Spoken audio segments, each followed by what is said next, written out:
वारकरी संप्रदायाचा ध्वज भगवा आहे, पताका भगवी आहे. छत्रपती शिवाजी महाराजांनी, छत्रपती संभाजी महाराजांनी त्याच भगव्याचं रक्षण केलं आणि तोच भगवा हटाव असं कोणीतरी मुंबईत परवा मुंबऱ्यात कोणीतरी एक मुलगी बोलते. मला असं वाटतं ते हिरवं करायचं आणि भगवा हटवायचं या नंतर गोष्टी गप्पा करूया. रोज आमच्या पूर्व क्षितिजावर एक भगवा उगवतो, हिम्मत असेल तर तो भगवा हटवून दाखवा असं म्हणायची वेळ आली. भाग्य आहे आमचं, आम्ही या भगव्याच्या छत्रछायेखाली आहोत. वारकरी संप्रदायाची पताका भगवी आहे. झेंडा नाही बरं का, झेंडा पक्षाचा असतो. संप्रदायाची पताका जिला दोन टोकं आहेत, एक नामाचं एक भक्तीचं आहे आणि ज्ञानाचा, भक्तीचा दांडा आहे, ज्ञानाचं एक टोक, नामाचं एक टोक. अतिशय सुंदर पद्धतीने या संत मांदियाळींनी आम्हाला घालून दिलेली ही उपासना पद्धती, अतिशय सुंदर पद्धतीने घालून दिलेला हा एक दिव्य आणि अद्भुत असा मार्ग की मनुष्य जीवनाने या मार्गावरून चालावं.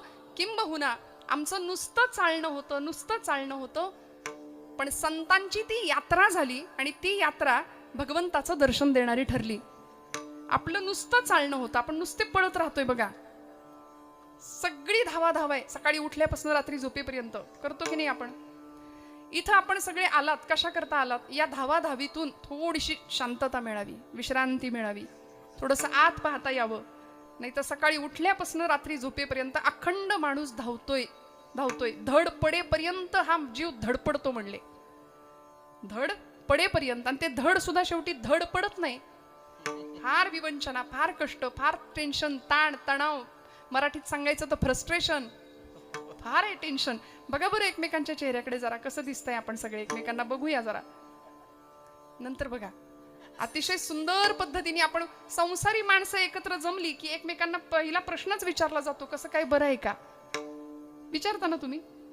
मग समोरून उत्तर मिळतं आपल्याला. सगळ्या जगाचं टेन्शन चेहऱ्यावर आणून बरंच म्हणायचं, आपलं कसं चाललंय, आपलं ढकलत रडत कसं तरी. मग विचारणाऱ्याला फार बरं वाटतं, चला म्हणजे आपलंच बिघडलंय असं नाही, सगळ्यांचं बिघडलंय. यालाच संसारी म्हणतात, जो दुःखाचं ट्रॅफिक कायम वाढवतो. आणि मग सगळ्या सुखाचा ऍड्रेस दिला ना संतांनी आमच्या. कुठं राहतो परमात्मा?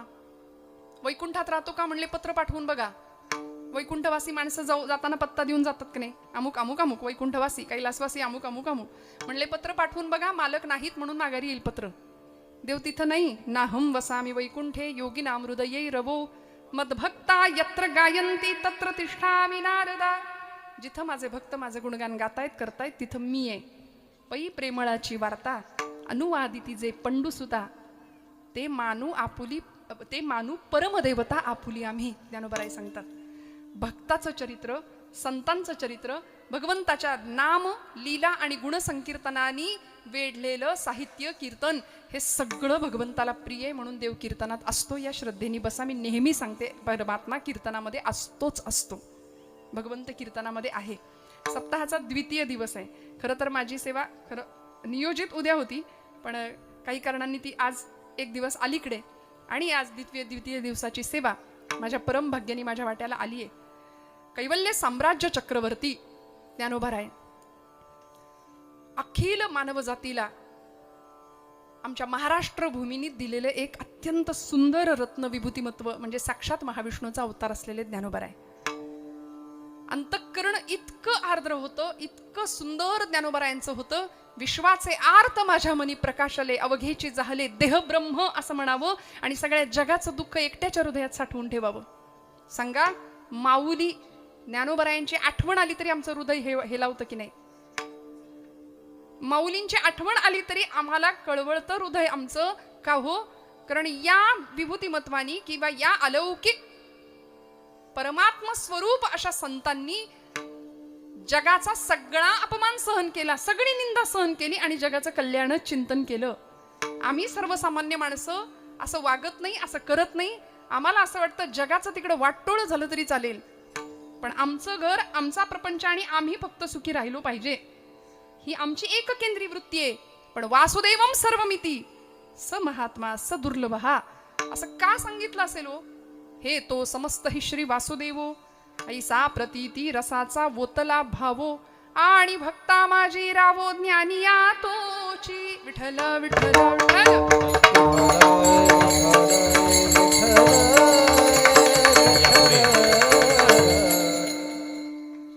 आपल्या या पंचक्रोशीचं भूषण असलेले महाराष्ट्रामध्ये ज्येष्ठ कीर्तनकार हरिभक्तीपरायण जलाल महाराज सय्यद, मनापासून त्यांना नमस्कार करते. विठ्ठल विठ्ठल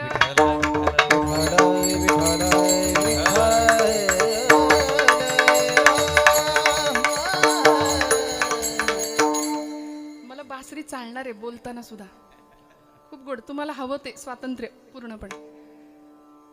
परमात्मा गोपाल कृष्णांचा अवतार, महाविष्णूंचा अवतार, कैवल्य साम्राज्य चक्रवर्ती ज्ञानोबराय.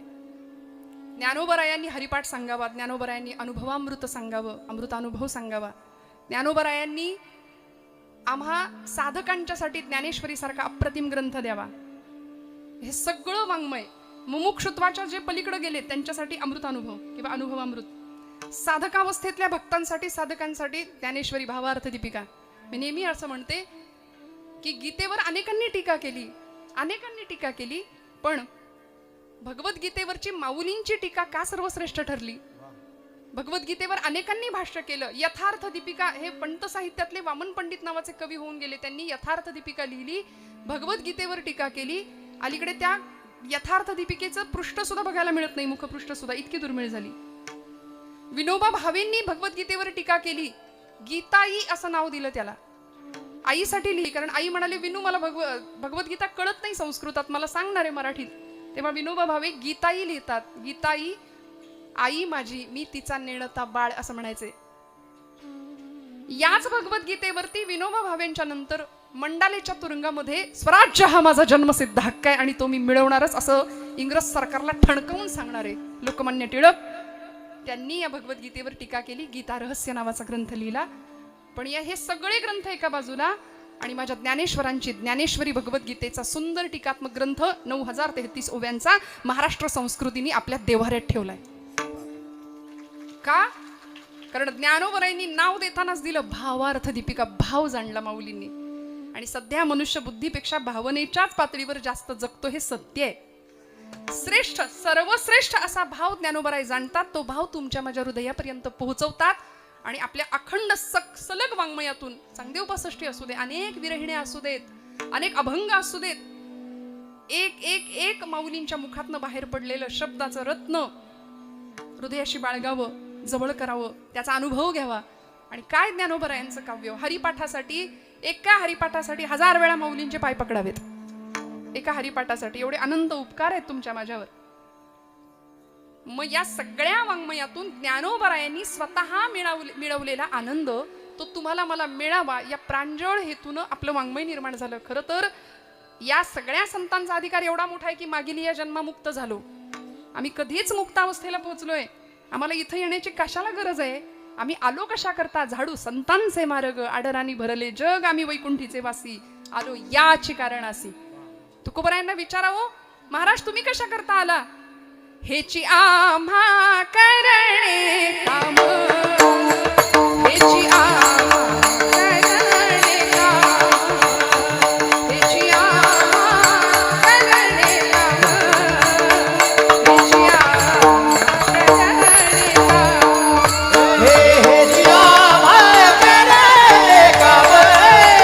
हेची आम्हा करणे काम, हेची आम्हा करणे काम, हेची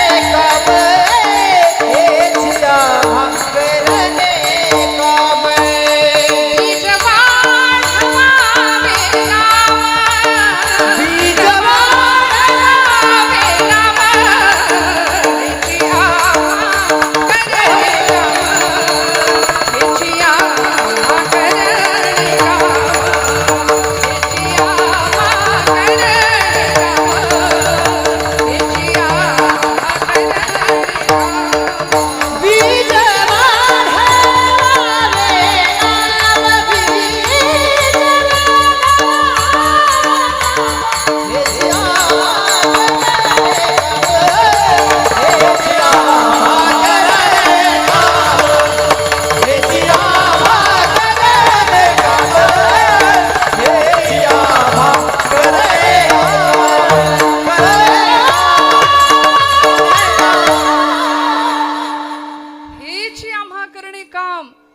वाढवावे नाम.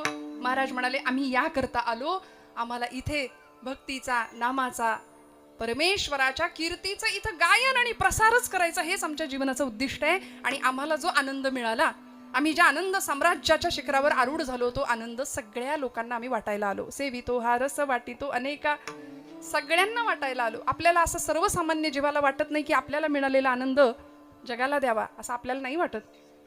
मग तो परमात्मा संतांना कळाला, आम्हालाही कळावा, आम्हालाही तो दिसावा, आम्हालाही त्याचा अनुभव यावा. नाहीतर मग पुनरपि जन्मम पुनरपि मरणम पुनरपि जननी जठरे शयनम या न्यायानी वासांसी जीर्णानि यथा विहाय नवानि गृह्णाति नरोपराणि यथा शरीराणि विहाय जीर्णानन्याति सय्यानि नवानि देहि.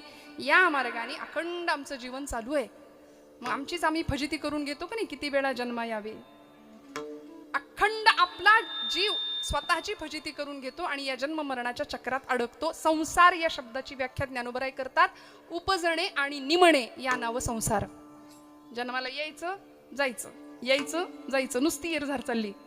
आणि या संसार चक्रामध्ये हा जीव अडकतो, कायम वखवकलेली अवस्था. आणि मग दुःखाच्या भोवरात सापडतो आणि सुख दुःख सुख दुःख सुख दुःख हे चालूच राहतं. समर्थ रामदास स्वामींना विचारावा वाटला प्रश्न, जगी सर्व सुखी असा कोण आहे, विचारी मना तुची शोधून पाहे. कोण आहे सुखी? पाहिलंय का देवाला? तामसवाडीकर महिला वर्ग, देव पाहिला का? नाही म्हणताय, नाही म्हणता. देव दिसला, देव पाहिला? आमच्या अनुभवात देव दिसलाच नाही, देव आम्हाला पाहताच आला नाही. पण संतांनी त्याला पाहिलं. देव पाहिला नाही किंवा दिसला नाही असं म्हणू नका. पंचायतन पूजा आद्य जगद्गुरु शंकराचार्यांनी आम्हाला दिली, त्याच्यामध्ये पहिली देवता गणपती बाप्पा आहे, मग शिव शक्ती विष्णू उपासना, आणि पाचवी देवता आहे भगवान सूर्यनारायण आदिनारायण, जो पूर्व क्षितिजावर उगवतो. आता देव पाहिला नाही असं म्हणाल का? की प्रत्यक्ष दर्शन देणारी ती देवता आहे, रोज पूर्व क्षितिजावर उगवते, फक्त उठावं लागतं जरा उदित होणारा सूर्यनारायण बघण्याकरता. त्यामुळे असा भगवंत संतांनी पाहिलाय, त्याला अनुभवलंय. आणि जर तो भगवंत तुम्हाला मला कळावा, सामान्य जीवाला परमेश्वराच्या अस्तित्वाची किंवा परमेश्वराच्या सामर्थ्याची प्रचिती यावी, याकरता तो नेमका कसा आहे हे आम्हाला कळावं. निर्गुण परतत्वापर्यंत पोहोचलेले संत किंवा निर्गुण परब्रह्माचं दर्शन घेतलेले संत आम्हाला तो भगवंत नेमका कसा आहे हे सांगण्याकरता खरं तर शब्दातीत अवस्थेला पोहोचलेले शब्दांचा आधार घेतात. आणि भगवंत कसा आहे सांगतात, पंढरपुरीचा निळा लावण्याचा पुतळा विठो देखी येला डोळा बाई. ज्ञानोबरायांना विचारावं, माऊली तुम्हाला कसे दिसले भगवंत? ज्ञानोबराय सांगतात, मी पाहिलेला परमात्मा अनेक शब्दांनी व्यक्त केला ज्ञानोबरायांनी, पण प्रस्तुतच्या अभंगामध्ये भगवंताचं अत्यंत सुंदर असं स्वरूप, जो निर्गुण आहे पण तो माझ्यासाठी साकार झाला, विटेवर उभा राहिला, हा सगळा प्रवास ज्ञानोबराय व्यक्त करतात अभंगाच्या प्रथम चरणापासून. हे सत्य ज्ञाना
नाही रूपवर्ण गुण जेथे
नाही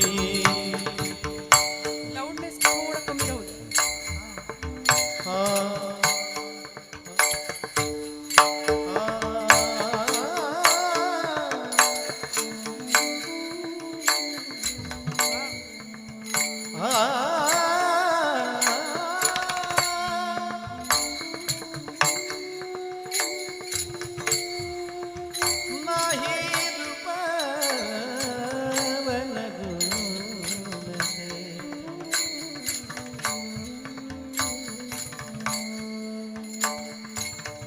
नाही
सत्य ज्ञानानंत गगनाचे प्रावरण नाही रूप वर्ण गुण जेथे. ज्ञानोबराय म्हणतात आम्ही जो परमात्मा पाहिला त्याचं स्वरूप कसं आहे, तो सत्य स्वरूप आहे. उपनिषदांनी सांगितलेलं सच्चिदानंद स्वरूप भगवंताचं श्रीमद भागवत ग्रंथाच्या आरंभी मंगलाचरणामध्ये देव कसा आहे त्याचं स्वरूप स्वभाव आणि सामर्थ्य सांगितलंय. सच्चिदानंद रूपाय विश्वोत्पत्त्यादि हेतवे तापत्रय विनाशाय श्रीकृष्णाय वयन्नुम. तो सच्चिद आनंद स्वरूप आहे. इथे ज्ञानोबराय त्या भगवंताचं सत स्वरूप आम्हाला सांगतात. देव सत्य स्वरूप आहे. सत्य म्हणजे काय? सत्य म्हणजे जे चिरंतन आहे, जे शाश्वत आहे, जे अविनाशी आहे, जे अव्यय आहे, जे अजर आहे. जाणे अजमी अजर माऊली म्हणते अक्षमी अक्षर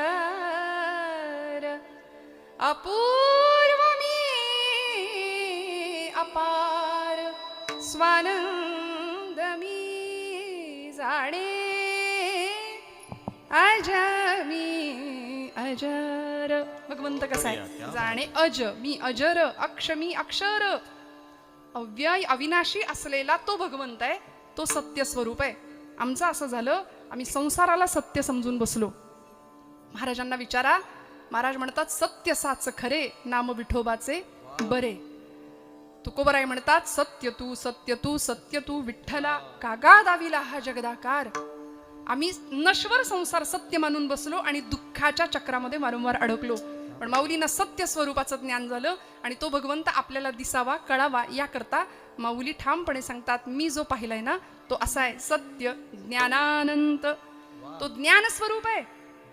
माऊलींनी भगवंताच्या षड्गुणैश्वर्याची जी चर्चा केली त्याच्यामध्ये त्याचं सगळ्यात पहिला गुण सांगितलाय, आईका ज्ञान वैराग्य ऐश्वर्य यशश्री औदार्य हे साही गुणवर्य वसती जेथ येणे कारणे भगवंतू जो निसंगाचा सांगा तू. तो म्हणे पार्था दत्त चित्त होई आता. ज्ञान हे त्याचं पहिलं स्वरूप वर्णन सांगितलंय. भगवंताचं गुण सांगताना ज्ञान हा त्याचा गुण सांगितलाय. आणि भगवंताचं स्वरूप तो ज्ञान स्वरूप आहे. कुठलं ज्ञान हो? देवाला कुठलं ज्ञान होतं? फिजिक्स केमिस्ट्री भूगोल झूलॉजी असलं काही? असं तर आम्ही व्यावहारिक ज्ञान मिळवतो. पण आत्मस्वरूपाचं ज्याला ज्ञान आहे ना, मी कोण हे जो ओळखतो तो परमात्मा आहे. म्हणून अहम ब्रह्मास्मी इथपर्यंतचा सामान्य जीवाचा प्रवास असला पाहिजे. पण आमच्यातला अहम शेवटपर्यंत संपत नाही. मी जीव इथपासून ते मी ब्रह्म या प्रवासात सुद्धा मी कायम चिकटलेलाच आहे.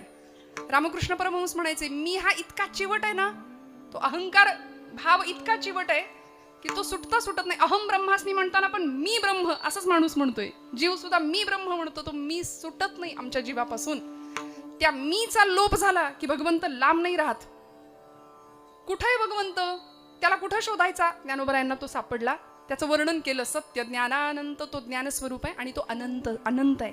अनंत म्हणजे काय हो? इन्फिनिट ज्याला म्हणावं, मोजताच येत नाही, ज्याला अंत नाही असा तो अनंत. कसं बघायचं त्याला? अनंता तुला कोण पाहू शके, धीना धी धीना धीना धी धीना धीना. अनंता तुला कोण पाहू शके, तुला गातसा वेद झाले मुखे. अनंता तुला कोण पाहू शके, तुझा ठाव कोठे. कुठे आहे भगवंत? कळे ना जरी गमे मानसा, चातुर्य माधुरी तरुवल्लरीना भुकी मी पुसे. तुम्हा निर्मिता देव कोठे वसे, अनंता तुला. कुठे भगवंत? कोण त्याला शोधणार? आणि तो कधी आपल्याला दिसायचा? म्हणून मी तुम्हाला एक प्रश्न विचारला, देव दिसला का हो? महिला मंडळ, देव दिसला आपल्याला? आमच्या जनाबाईंचा अधिकार असा होता की देवळातला देव त्यांनी स्वयंपाकघरात आणला. आला की नाही? तो जात्यावर ज्यावेळी दळण दळायला जनाबाई बसायच्या आईसाहेब, त्यावेळी देवळातला देव स्वयंपाकघरात आणला. हा आध्यात्मिक पुरुषार्थ गाजवलाय जनाबाईंनी, स्त्री संत असून सुद्धा. त्यामुळे भगवंत दिसतो का? ज्ञानोबरायांना दिसला, तुकोबरायांना दिसला, आम्हाला काय नाही दिसणार? माऊली त्याचं स्वरूप सांगतात, तो अनंत आहे. तो मोजता येत नाही, तो सांगता येत नाही. आणि ज्याला रूप नाही, ज्याला गुण नाही आणि ज्याला वर्ण नाही, जो गुणातीत आहे, सत्वरज तम या त्रिगुणांच्या तो पलीकडे आहे, तो नावारूपाला खरं तर तुमच्या माझ्याकरता आला. त्यांनी गर्भवास सहन केला, यातना सोसल्या आणि अनेक अवतारांमध्ये तो तुमच्या माझ्याकरता सगुण रूपामध्ये स्थित झाला, प्रतिष्ठित झाला. पण तो नेमका कसा आहे याचा अनुभव ज्ञानोबरायांनी घेतला. आद्य जगद्गुरु शंकराचार्य आचार्यांना त्यांच्या एका शिष्याने प्रश्न विचारला होता. आचार्य, संवाद सुरू होता आणि आचार्यांनी त्याला प्रश्न विचारला की बाबा रे, हे सगळं जग प्रकाशमान आहे ते कुणामुळे? किंते ज्योतिर्वदस्वहनि रविरिहमे चंद्रदीपादिरात्रौ स्यादेवं भानुदीपादिक परिकलने किं तव ज्योतिरस्मि चक्षुस्तन्मीलने भवति च किं ज्योतिरस्मि प्रभोऽहं तत्रैवाहं ततसि परमकं ज्योतिरस्मि प्रभोऽहं. देवा, आचार्यांनी प्रश्न विचारला, किंते ज्योतिः म्हणले, ऐकता ना सगळे जागे, किंते ज्योतिः, हे सगळं जग कुणामुळे प्रकाशमान आहे सांगा बरं. हा सगळा उजड पडलाय आता, आम्ही पाडतोय तो वेगळा नाही का. हा सगळा जग, हे सगळं जग कशामुळे प्रकाशमान आहे? सगळं जग कशामुळे प्रकाशमान आहे? सूर्य आणि, बरोबर ना, हेच उत्तर आहे ना, चंद्रामुळे. त्यांनी उत्तर दिलं, सूर्य आणि चंद्रामुळे हा सगळा जग प्रकाशमान आहे. किंते ज्योतिर्वदस्वहनी रविरिहमे अहनी म्हणजे दिवसा. त्यांनी उत्तर दिलं, आचार्य सोपं आहे म्हणले, सगळं जग आज प्रकाशमान दिसतंय, त्याचं उत्तर एक आहे, दिवसा आम्हाला सूर्यामुळे आणि रात्री चंद्रामुळे हे सगळं जग प्रकाशमान दिसतं. आचार्य म्हणाले, शाबास, हुशार. स्यादेवं भानुदीपादिक परिकलने किं तव ज्योतिरस्मि, त्या सूर्य चंद्राच्या मागे कुणाचा प्रकाश आहे, किंवा सूर्य आणि चंद्र हे आहेत हे तुला कशामुळे कळतंय? हा सूर्य आहे, हा चंद्र आहे, हा मैक आहे, हा मृदंग आहे, ही बासरी आहे, हे कशामुळे कळतंय? त्यांनी उत्तर दिलं, चक्षुः. चक्षु म्हणजे डोळे. माझ्या डोळ्यांमुळे मला कळतंय की हा सूर्य आहे, याला चंद्र म्हणतात. आचार्य म्हणाले, हुशार. चक्षुस्तन्मीलने किं भवति च किं सुतराम धीर्धिय किं प्रकाशे. त्यांनी उत्तर दिलं, आचार्यांनी प्रश्न विचारला, डोळ्यांना कुणामुळे कळतंय की हा सूर्य आहे, हा चंद्र. सगळं जग प्रकाशमान आहे सूर्य आणि चंद्रामुळे. चंद्र सूर्याचा प्रकाशक, तुझा डोळा. डोळ्यांचा प्रकाशक कोण आहे? डोळ्यांमुळे. डोळ्यांना सूचना कोण देतंय? याला हेच म्हणतात, हे डोळ्यांना कोण सांगतंय? त्यांनी उत्तर दिलं, धी म्हणजे बुद्धी. ती बुद्धी आम्हाला देवापर्यंत घेऊन जाते. बुद्धीचे वैभव अन्य नाही तुझे, एका केशवराजे सकळ सिद्धी. आचार्यांच्या प्रश्नाला उत्तर दिलं त्यांनी. तो म्हणाला, माझी बुद्धी मला सांगते की डोळ्यांनी दिसलेल्या वस्तूला अमुक अमुक म्हणतात. आचार्य म्हणाले, धीर्धिय किं प्रकाशे. बुद्धीचा प्रकाशक कोण आहे? तुझ्या बुद्धीला कोण सांगते की डोळ्यांनी बघितलेल्या वस्तूला हे म्हणायचं असतं? कोण आहे बुद्धीचा प्रकाशक? तो थकला आचार्य. असं काय करतात? तत्रैव अहम, मीच नाही का तो मीच जो आहे ना, तो मी, त्याला चैतन्य म्हटलंय, त्याला जीव म्हटलंय. वेदांताच्या भाषेत त्याला कूटस्थ चैतन्य म्हटलं. आणि ज्ञानोबराय त्याच्याच बद्दल बोलताना म्हणतात, जीवीची या जीवा, प्रेम भावाची या भावा. तो जीवाचा जीव असलेला चैतन्य स्वरूप जो आत्मा आहे ना, त्याचं दर्शन दिसलं. जीवशिवाचं तादात्म्य आणि ऐक्य माऊलींनी साधलं. तो आनंद झाला आणि त्याचं स्वरूप वर्णन ज्ञानोबराय सांगतात, तो भगवंत मी पाहिला. सत्य ज्ञानानंत गगनाचे प्रावरण, नाही रूप वर्ण गुण जेथे. मग त्याला बघण्याकरता आम्ही नेमकं केलं तरी काय? अत्यंत आर्ततेने त्याला आळवलं, त्याची आठवण केली. देवासाठी रडावं लागतं बरं का. रामकृष्ण परमहंसांना एकाने विचारलं, गुरुजी ठाकूर, तुम्ही नरेंद्राला म्हणजे विवेकानंदांना निर्विकल्प समाधीपर्यंत पोहोचवलं, मलाही निर्विकल्प समाधी घ्यायची आहे, मलाही तो अनुभव घ्यायचा आहे. ठाकूरजींनी काय केलं? रामकृष्णांनी त्याला गंगेच्या किनारी नेलं, गंगेच्या पाण्यात नेलं, त्याचं डोकं घेतलं, मानेला असं दाबलं आणि पाण्यात बुडवून ठेवलं. बराच वेळ नाका तोंडात पाणी गेलं. ते सिरियलचं काळ आहे नाही का, बॅकग्राऊंड म्युझिक लागतंय सगळ्यांना सध्या. त्याच्या नाका तोंडात पाणी गेलं आणि त्याचा परिणाम असा झाला, तो ओरडला, म्हणला, गुरुजी अहो मी मरेन, मला घरी माझे आईबाप आहेत, माझा संसार आहे, माझा प्रपंच आहे, मी मरेन, मला समाधी अवस्था किंवा मला देव दाखवा एवढंच मी म्हटलं होतं. रामकृष्ण परमहंस म्हणले, देव काही एवढा सोपा आहे?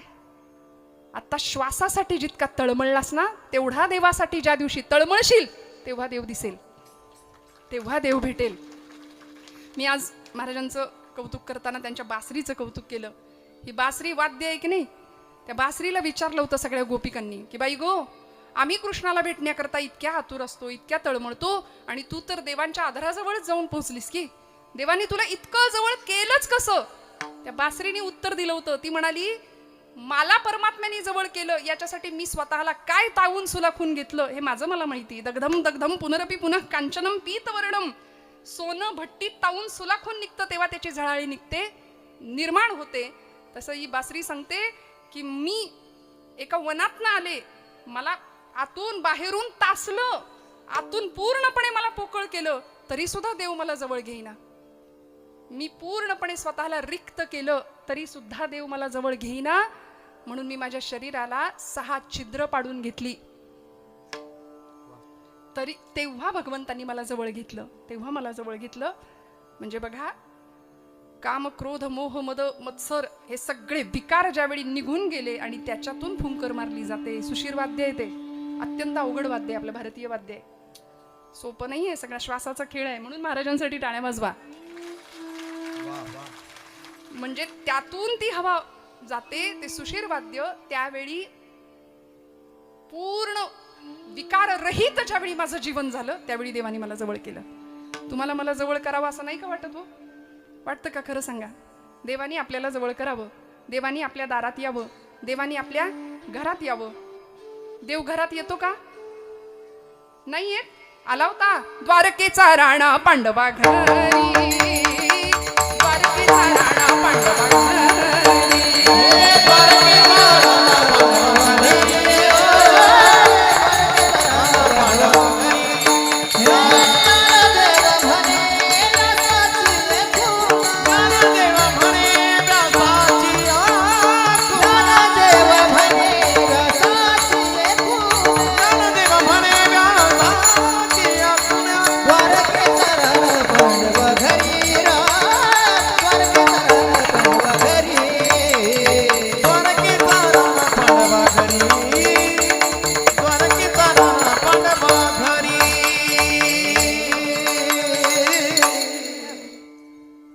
पांडवांच्या घरात गेले, विदुर काकांच्या घरात गेले, सेवा केली देवानी तिथं जाऊन. का हो? कारण देवाला भेटण्याकरता आर्तपणे ही मंडळी कळवळली. आमचं असं आहे की आम्ही देवाच्या जवळ जायला मागत नाही किंवा देवाकडून आपल्याला सगळं पाहिजे, देव नको. माऊलींनी देवाला प्राप्त करून घेतलं आणि त्याचं स्वरूप सांगितलं. माझा भगवंत सत्य ज्ञानानंत गगनाचे प्रावरण, तो आकाशा इतका विशाल आहे, व्यापक आहे. प्रावरण म्हणजे आच्छादन, पांघरून घातलंय त्यांनी सबंध आकाशावर. बर, या सगळ्या विश्वामध्ये तो आहे, विश्व त्याच्यात आहे आणि सगळं संपून शेवटी उरलाय सुद्धा तोच. विठ्ठल जळी स्थळी भरला, विठ्ठल जळी स्थळी भरला, स्थळी भरला, विठ्ठल जळी स्थळी भरला. रिता ठाव नाही उरला, रिता ठाव नाही उरला, रिता ठाव नाही उरला, रिता ठाव नाही उरला. आजीच्या दृष्टीने पाहिला हो, दृष्टीने पाहिला, आजीच्या दृष्टीने पाहिला, आजीच्या दृष्टीने पाहिला, आजीच्या दृष्टीने पाहिला, आजीच्या दृष्टीने पाहिला. हे विठ्ठलाची, विठ्ठलाची, विठ्ठलाची, विठ्ठलाची. हे विठ्ठल जळी स्थळी भरला, रिता ठाव नाही उरला,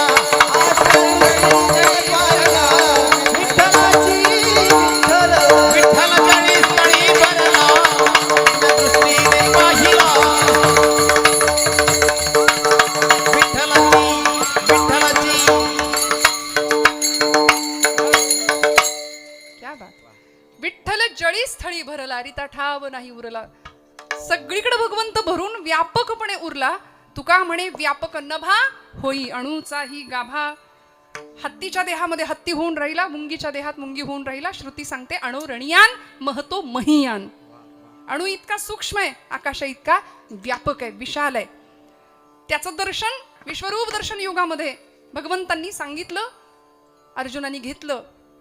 अनंत बाहूदर वक्त नेत्रम पश्यामि त्वां सर्वतोऽनंतरूपम नांतम न मध्यम न पुनस्तवादीम पश्यामि विश्वेश्वर विश्वरूपम. ज्याला अंत नाही, आदि नाही, मध्य नाही. नमोस्तु अनंताय सहस्त्रमूर्तये सहस्त्र पादाक्ष शिरोरुबाहवे सहस्त्र नामने पुरुषाय शाश्वते सहस्त्र कोटी युगधारणे नमः. इतकं त्याचं विशाल व्यापक रूप. चंद्र सूर्याला ज्यांनी तेज दिलं, यदादित्य गतं तेजो जगत भासयते किलम यच्चंद्रमसी यच्चाग्नो तत्तेजो विद्यमाम. इतका तो सामर्थ्य संपन्न आहे. या सगळ्या जगामध्ये तोच आहे बरं का. आपल्याला असं वाटतं भगवंत सोडून इथं काहीच नाही, सगळ्या घटाघटात परमेश्वर भरून उरलाय. श्रीराम देहा देही एक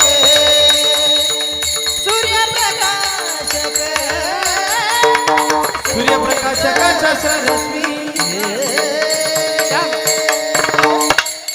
मग मी म्हटलं यांनी गात राहावं, आपण ऐकत राहावं, पण माझं घड्याळ थांबणार नाही, नाही का? की चालणार आहे तुम्हाला? तुम्हाला चालणार आहे? 12 वाजले तरी चालणार आहेत? कीर्तनाचे वाजू देऊ नका आपण, म्हणजे आपलं वाजू द्यायचे नाहीत याची आपण काळजी घेऊ, पण काळजी करू नका अजिबात. घड्याळ मी संकल्पित वेळेत संपवते, फार नाही पुढे जाऊ देणार. थोडंफार मागे पुढे चालतं, मागे नाही पुढेच जातं, पण थोडंफार. सगळीकडे भगवंताची व्याप्ती आहे. पण बघा ना, आज तुम्हाला मला आयुष्य दिलं, त्यामध्ये थोडाफार फरक आहे. एकाचं आयुष्य दुसऱ्यासारखं नाहीये. कुंभारांनी घडवलेलं एखादं मडकं सुद्धा, 2 मडकी दिसायला सारखी असली तरी प्रत्येकाच्या नशिबात वेगळं आहे. एका घटाच्या नशिबामध्ये गाईचं पवित्र लोणी पडतं, दुसऱ्या घटाच्या नशिबामध्ये अग्निसंस्कारासाठी लागणारा अग्नी पडतो. घटाघटाचे रूप आगळे, प्रत्येकाचे दैव वेगळे. मग का रडायचं सांगा? तुझ्या विना ते कोणा नकळे, मुखी कुणाच्या पडते लोणी, कुणामुखी अंगार. म्हणा तू वेडा कुंभार. म्हणा मोठ्याने, विठ्ठला तू वेडा कुंभार.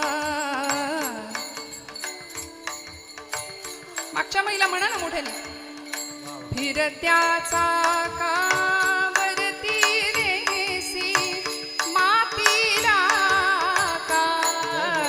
विठ्ठला तुम्ही पण म्हणा.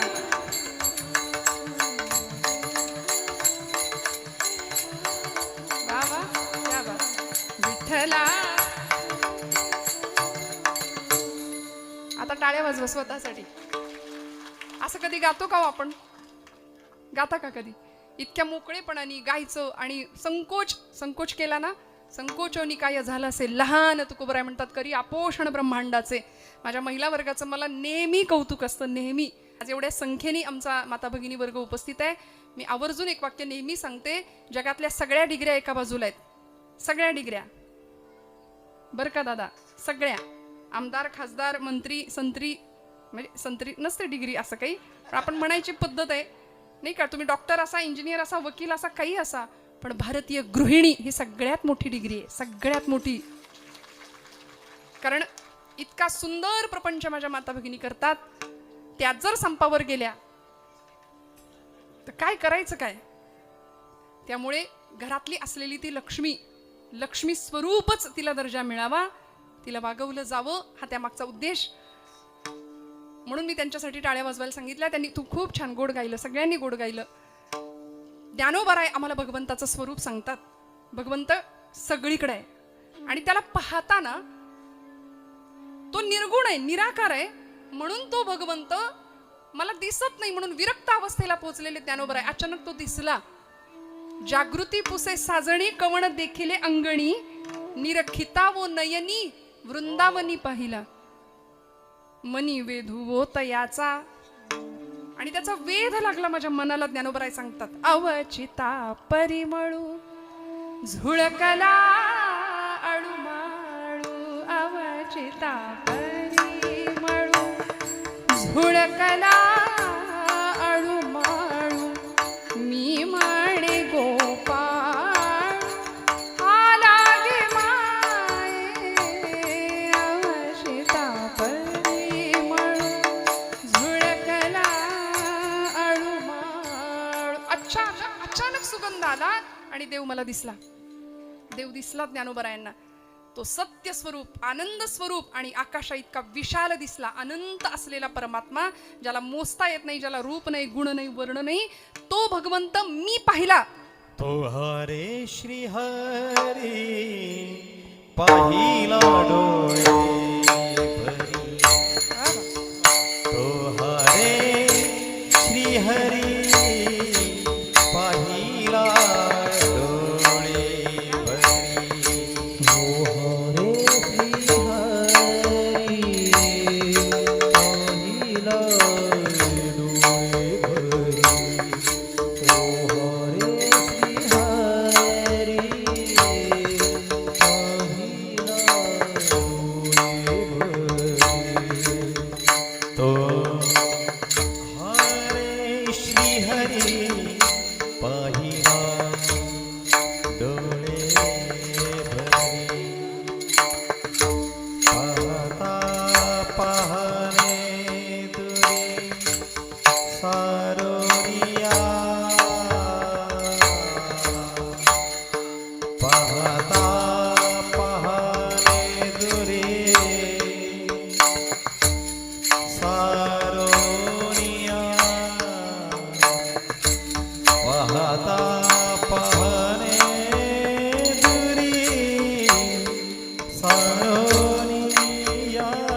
पाहिला डोळे भरी, पाहता पाहणे दुरी सारोनिया. काय ज्ञानोबराय वर्णन करतात ऐका मंडळी. भगवंताला मी पाहिलं, आणि कसं पाहिलं? असं ओझरतं पाहिलं का?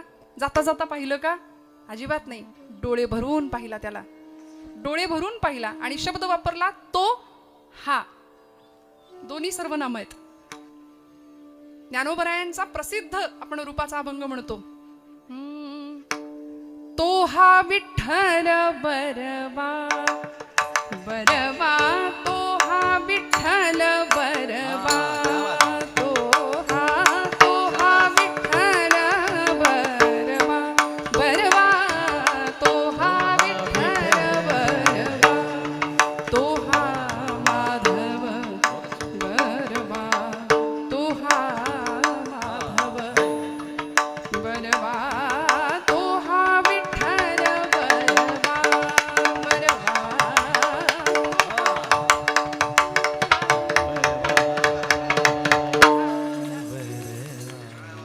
तो हा विठ्ठल बरवा, तो हा माधव बरवा. ज्ञानोबरायांनी मराठीचा गौरव केलाय ऐका. पण माऊली तो आणि हा ही दोन सर्वनामं एकत्र वापरतात. मराठी भाषेच्या व्याकरणशास्त्राच्या नियमानुसार दोन सर्वनामं एकत्र येत नाहीत, पण माऊलींनी वापरली. तो आणि हा विठ्ठल बरवा, तो हा माधव बरवा. इथं सुद्धा तो हा श्री रे श्रीहरी पाहिला डोळे भरी. तो म्हणजे कोण? तो जो समोर नाहीये, तो जो मूर्तीत नाहीये निर्गुणवाद्यांच्या नुसार, जो मूर्तीत मावतच नाही तो. आणि हा म्हणजे ज्याला आम्ही डोळे भरून विटेवर पाहतो हा. सगुण निर्गुणातला भेद ज्ञानोबरा एका क्षणात मिटवतात. तुम्ही जो तो समजताना, जो आहे पण दिसत नाही, आकाशातल्या देवा वगैरे आहे पण दिसत नाही असा जो निर्गुणवाद्यांचा ईश्वर आहे, त्याला आम्ही विटेवर पाहतो. ते आमचं सावळ परब्रह्म आहे. किती गोड आहे. कृष्ण मूर्ती होय गे, कळो आली सोय गे, कृष्ण मूर्ती होय गे, कळो आली सोय गे. प्राणाचाही प्राणू पाहता, प्राणाचाही प्राणू पाहता, सुख सांगो काय गे. तुळशी माळ गळा गे, कस्तुरीचा टिळा गे, तुळशी माळ गळा गे, कस्तुरीचा टिळा. कृष्ण माळ गळा गे, कस्तुरीचा टिळा गे, कृष्ण माळ गळा गे, कस्तुरीचा टिळा गे. नाथबाबा म्हणाले, भक्त कृपेची माय गे, ओळखिली विठाई गे, एका जनार्दनी विटे जोडियले पाय गे. तुळशी माळ गळा गे, कस्तुरीचा टिळा गे, तुळशी माळ गळा गे, कस्तुरीचा टिळा गे. तो भगवंत आम्ही विटेवर पाहिला, तो हा विठ्ठल बरवा. किंवा तो हा रे श्रीहरी पाहिला डोळे भरी, पाहता पाहणे दुरी सारोनिया. त्याला पाहता पाहता पाहणारा संपून गेला. देही ध्याता ध्यान त्रिपुटी वेगळा, सहस्त्रदळी उगवला सूर्य जैसा. ही त्रिपुटी संपून गेली. दृश्य, दृष्टा आणि ध्यान ही त्रिपुटी मावळून गेली. बघणाऱ्यातलं मी पण संपलं. त्यामुळे आता फक्त उरलं ते दर्शन, फक्त भगवंत. त्यामुळे एकरूपत्वाचा, अद्वैताचा एक सुंदर अलौकिक अनुभव ज्ञानोबराय घेतात. जसं तुकोबरायांनी घेतला, देव पहावयासी गेलो, तेथे देवची होऊन ठेलो. मी आणि माझा देव वेगळा राहिला नाही. योगिया दुर्लभ तोम्या देखिला साजणी, पाहता पाहणे दुरी, पाहता पाहणे न पुरे धनी. देखिला देखिला माये देवांचाही देव, फिटला संदेह निमाले दुजेपण. द्वैत संपलं आणि आम्ही अद्वैताचा अलौकिक साक्षात्कार घेतला.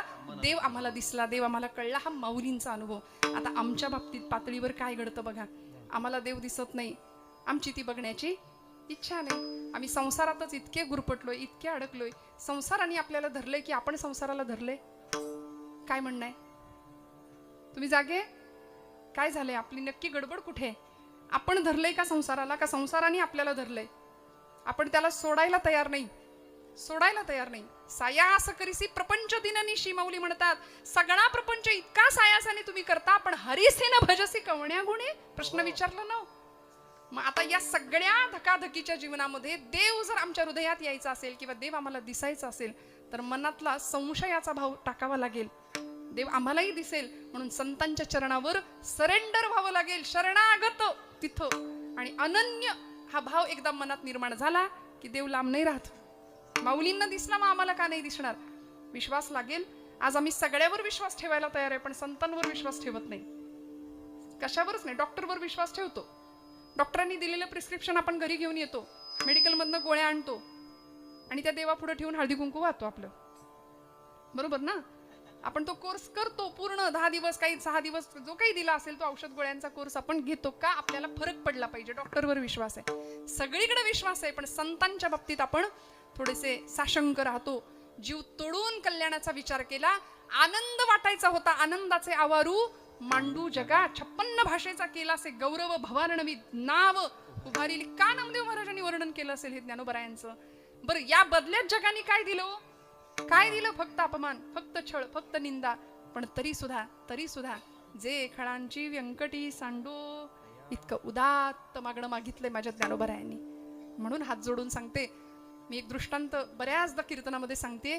वारीच्या काळामध्ये एक 70-75 वर्षाचा आजोबा होते, चालतायत, नातवाला खांद्यावर घेतलं होतं बरं का.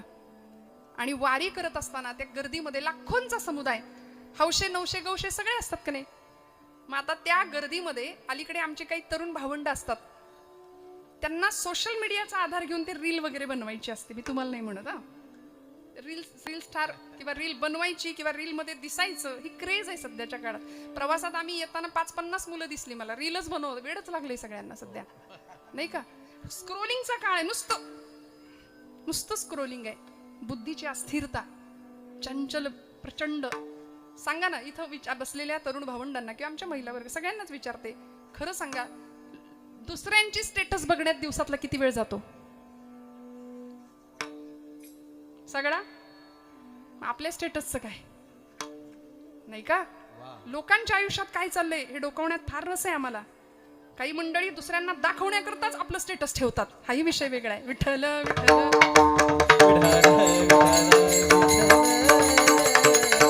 मला एवढंच सांगायचंय, इतका अतिरेक झाला या गोष्टींचा. हातामध्ये रिमोट आहे. पूर्वीच्या काळी घरामध्ये रिमोट नव्हता, होता का? एकच चॅनल, दूरदर्शन. आमची माती आमची. म्हटलं बरोबर आहे, आमची माती आमचीच माणसं करतायत. नाही कळलं? आमची माती आमचीच माणसं करतायत, हीच वस्तुस्थिती आहे. पण त्यावेळी हातात रिमोट नव्हता, सगळेजण एक चित्र दिसेल ते सगळे बघायचे, गुण्या गोविंदानी होतं सगळं. आता हातात रिमोट आहे, 200 चॅनल आहेत त्याच्यावरती. कशाला टीव्ही? आता मोबाईलच आहे हातामध्ये प्रत्येकाच्या. त्यामुळे बुद्धीची स्थिरता नाही, स्थिर बैठक नाही, मन स्थिर नाही, प्रचंड चपळता, चंचलता मनाची. आणि त्यामुळे ते आत बघायला तयार नाही, ते सगळीकडे धावतंय, सगळीकडे बहिर्मुखी झालोय आम्ही, बाहेर पाहतोय.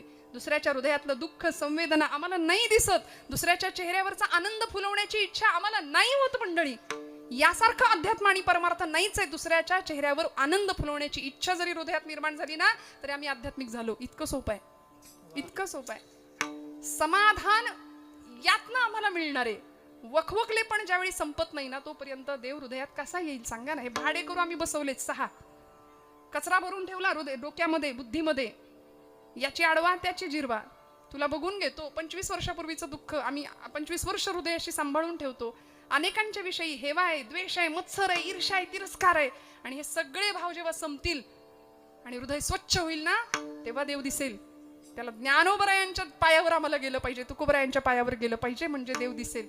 माऊलींना दिसला अनंत रूपे अनंत वेशे, देखिला म्या त्यासी बाप रखुमा देवी वरू खूण बाणली तैसी. त्या आजोबांना त्या एका कॅमेरा हातात घेतलेल्या एका तरुणाने प्रश्न विचारला, म्हणले बाबा कुठे चालला? कुठं म्हणजे काय? पंढरीला चाललो, वारीला चाललो, भगवंताला बघायला चाललो. भगवंताला बघायला? किती वर्ष वारी करताय?